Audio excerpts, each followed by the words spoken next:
आज ही के दिन की कथा कहती है कि जिंदगी में अगर कोई रोग लग गया है, जिंदगी में अगर कोई तकलीफ आ गई है, जिंदगी में अगर कोई दुख आकर खड़ा हो गया है, कोई शरीर में ऐसा रोग आ गया कि डॉक्टर भी इलाज कर रहे हैं पर दवाई भी शरीर को नहीं लग रही,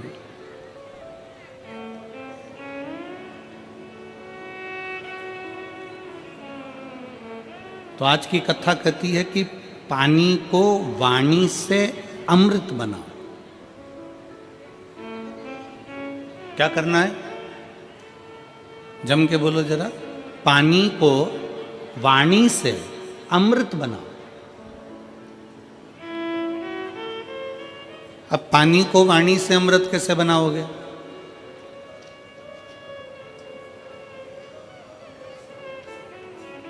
और ऐसा कोई व्यक्ति नहीं है यहां पर बैठा हुआ जो पानी से, वाणी के माध्यम से पानी को अमृत ना बना।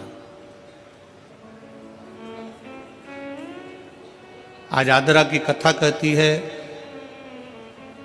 भगवान शंकर का पवित्र चरित्र कहता है, शिव महापुराण का पावन चरित्र कहता है, शिव तत्व कहता है कि अगर रोग बहुत भारी है, तकलीफ बहुत भारी है, शरीर में दवाइयाँ भी अगर असर नहीं कर रही है, तो एक पात्र में जल लिया जाता है और पंचाक्षर मंत्र नमः शिवाय या षडाक्षर मंत्र ओम नमः शिवाय या श्री शिवाय नमस्तुभ्यम जप कर उस पानी की ओर देखते रहते हैं और मंत्र का जाप करते रहते। एक माला 108 मनके की जब पूरी हो जाए, उस पानी को देखते देखते 108 मन का 108 बार भगवान का नाम पूरा हो जाए, उसी पानी को फिर भगवान शंकर पर समर्पित कर दिया जाता है और उसी पानी को झेल लिया जाता है और दिन में सुबह, दोपहर और शाम 3 बार उसका आचमन किया जाता है। शरीर में दवाई लगना प्रारंभ हो जाती है और रोग का निवारण हो जाता है। इसको कहते हैं पानी को वाणी से अमृत बनाना।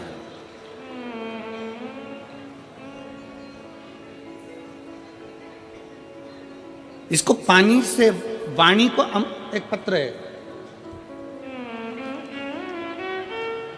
अब देखिए, पानी से वाणी को अमृत बनाने का ये पत्र आपके और हमारे बीच में। मेरा नाम पूनम, पति का नाम संजय कुमार है। मैं रोहता है कि रोहता रोड बाईपास शाहपुर जैनपुर मेरठ की निवासी हूँ। कहीं बैठी हो तो हाथ हिला सकती हैं। मेरा नाम संजय कुमार है। आप पत्र को एलईडी पर पढ़ सकते हो। मैं रोहता रोड बाईपास शाहपुरा जैनपुर मेरठ की निवासी हूँ। कहीं बैठे हो तो हाथ हिला सकते हैं। मेरा बेटे का जब से जन्म हुआ है वह बीमार रहने लगा। इतने साल तक वह लगातार बीमार रहा। ना उसने बोलना शुरू किया और ना ही उसके शरीर में कोई भी ग्रोथ हुआ। मैंने बहुत डॉक्टरों का इलाज कराया, बस जांच भी कराई। जांच में आया कि इस बच्चे की दिमाग की ग्रोथ नहीं हुई है और ना ही होगी। यह बच्चा कमज़ोर ही रहेगा। गुरुजी, हमारी टेंशन बहुत बढ़ गई कि एक ही तो भगवान ने मुझे बेटा दिया और वह भी बीमार रहने लगा। इलाज कराते कराते 2 साल 4 साल भी पूरे हो गए, पर मेरे बेटे में कोई भी बदलाव नहीं दिखा। ना वो बोलता, ना वो शरीर के माध्यम से चलता।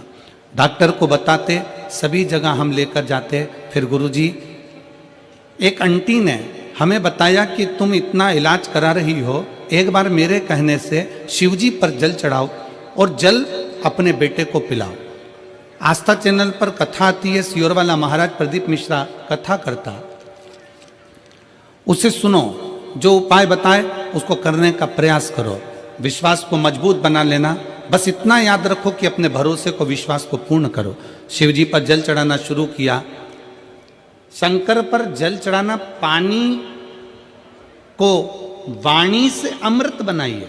शिव तत्व का नाम लेकर श्री शिवाय नमस्तुभ्यम कहकर शिवलिंग पर जल चढ़ाती और वही जल लाकर अपने बच्चे को पिलाना प्रारंभ करा। 5 साल तक मेरा बेटा ना बोला, ना उसका दिमाग काम करा, ना चलने फिरने में आश्रित रहा। पर बाबा ने ऐसी कृपा कर दी कि पशुपतिनाथ का व्रत किया, बेटे को लाकर जल देना चालू करा। 6वां वर्ष चालू हुआ और बाबा की कृपा से अब मेरे बेटे ने धीरे धीरे सभी कुछ बोलना प्रारंभ कर दिया। आज गुरुजी मेरा बेटा स्कूल भी जाता है, ट्यूशन भी जाता है, सब कुछ बोलता भी लगा है और उसके दिमाग का भी ग्रोथ शुरू हो गया है। उसका स्वास्थ्य भी पूरी तरह से ठीक है। अब मेरा बच्चा किसी डॉक्टर को भी अब दवाई की जरूरत नहीं है, वह बिल्कुल ठीक है। गुरुजी आपने समस्त समाज को, शिव भक्तों को अलग जगाई। तो ये शिव भक्ति पानी को वाणी के माध्यम से अमृत बनाना। अगर कहीं बैठे हों तो एक बेलपत्र लेने के लिए आ सकते, और बच्चा आया हो साथ में तो उसको भी ला सकते। पानी को वाणी से अमृत बनाइए। सबसे सुंदर तरीका, सबसे सरल तरीका, और ये आपको भी बोलना है कि आप अमृत कैसे बना सकते हो। बीमारी है, तकलीफ है, बच्चा चिड़चिड़ा हो गया, माइंड काम नहीं कर रहा है, शरीर में रोग भरते चले जा रहा है, कटोरी में जल ले लो, पात्र में जल ले लो और पंचाक्षर मंत्र नमः शिवाय या षडाक्षर मंत्र ओम नमः शिवाय या श्री शिवाय नमस्तुभ्यम, जितनी देर आप जप करें उतनी देर तक उस जल पर आपकी दृष्टि पड़ना चाहिए। उस जल पर आपकी दृष्टि पड़े। जितनी देर तक आप जप रहे हैं, श्री शिवाय नमस्तुभ्यम कह रहे हैं, उतनी देर तक जल पर आपकी दृष्टि पड़े और फिर वही जल भगवान शंकर को समर्पित करें और वो जल लाकर सुबह दोपहर शाम 3 बार उसका पान करें। 3 बार क्यों? त्रिलोकी का नाथ, त्रिकालदर्शी, कैलाशी, अविनाशी, त्रिपुंडधारी, त्रिबेलपत्रधारी, त्रिनेत्रधारी, त्रिशूलधारी, त्रिपुंडधारी, त्रिलोकी के नाथ के 3 दर्शन मूल हैं। प्रातः का दर्शन जो हमें हमारे जीवन की सतमार्ग बताता है, मंगल मार्ग की ओर लेकर जाता है।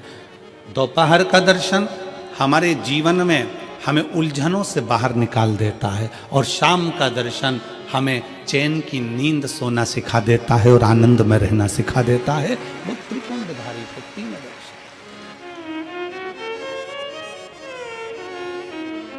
वो कहते हैं ना कि गरीब तो इतना हूं, गरीब तो इतना हूं कि एक गधा भी नहीं खरीद सकता। गरीब तो इतना हूं कि एक गधा भी नहीं खरीद सकता और अमीर तो इतना हूं कि रात को शंकर के भरोसे घोड़े बेच कर सोता हूं। शंकर के भरोसे घोड़े बेच कर सोता हूं। गरीब इतना है कि गधा भी ना खरीद पावे और अमीर इतना है कि जब सोता है चैन की नींद मेरे शंकर के भरोसे होकर घोड़े बेच कर सोता है।